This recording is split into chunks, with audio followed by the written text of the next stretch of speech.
বছর ধরে আবার তোমার সাথে চলি, তারপরে অনেকদিন ধরে তুমি একটা গান কও না, একটা গান যদি কইতা বলতাম। আছি বিভিন্ন টেনশনে, গান গান বাজনা আর ভালো লাগে না, অনেক সমস্যার ভিতরে আছি।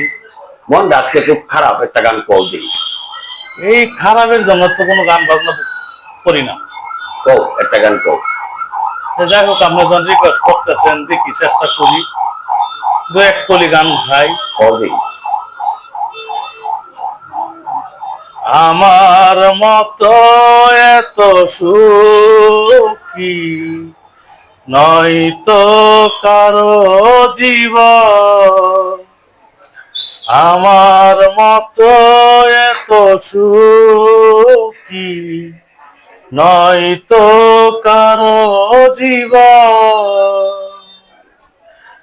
বুকে ধরে যত ফুল ফোটালা, সে ফুলের কাটা চারা কি পেলাম, ভাগ্যের পরিহাসেরই না। ও সুন্দর তো, তোমার না কও বলে বুকে ধরে যত ফুল ফোটালা, সে ফুলের কাটা চারা কি পেলাম। এই বেটা, তুমি না কও কণ্ঠ নাই তোমার। এই তো মাঝামাঝি একটু কষ্টে পড়লে একটু গান গাই। সুন্দর গান হয়েছে গাইস। আপনাদের কাছে যদি ভালো লাগে কমেন্টে বলবেন, এরকম গান আপনারা আরো শুনতে পারবেন। আসসালামু আলাইকুম।